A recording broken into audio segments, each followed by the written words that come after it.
Hi guys, இன்றைக்கி என்ன பண்ண போகிறோம்? சிக்கன் கிரேவி பண்ண போகிறோம். இப்போது அது தேவையான இதெல்லாம் பாருங்கள். எண்ணெய் ஊற்றுறேன்.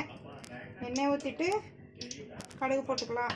சரி, கடுகு போட்டேன்.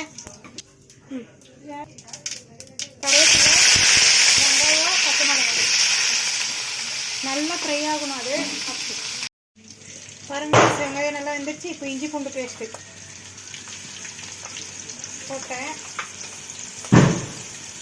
அதுக்கப்புறமா நம்ம தக்காளி போட்டுக்கலாம். அவ்வளோதான் ரைஸ், தக்காளி போட்டுக்கலாம்.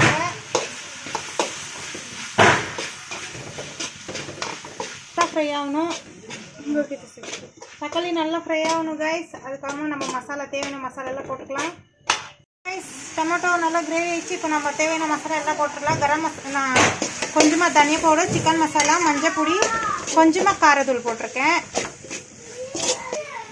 அவ்வளோதான் ரைஸ், நல்லா ஃப்ரை ஆகிடுச்சு. நம்ம எல்லாமே போட்டோம். இப்போ சிக்கன் போட்டுக்கலாம். சிக்கன் போட்டு நல்லா ஃப்ரை பண்ணிக்கணும். பாருங்க கைஸ், இப்போ நம்ம உப்பு போட்டுக்கலாம். தேவையான அளவு உப்பு போட்டு நல்லா மிக்ஸ் பண்ணி விட்டுறணும். பாருங்க கைஸ், நம்ம அடிக்கடிக்கு மிக்ஸ் பண்ணி விடணும். இல்லைன்னா கீழே தீய மாதிரி ஆகிடும். நம்ம அடிக்கடிக்கு மிக்ஸ் பண்ணி விடணும். நம்ம கொஞ்சமாக தண்ணி ஊற்றலாம். கிரேவி பண்ணுறதால கொஞ்சமாக தண்ணி ஊற்றிட்டு மிக்ஸ் பண்ணி விட்டு அது மூடி வச்சிடலாம்.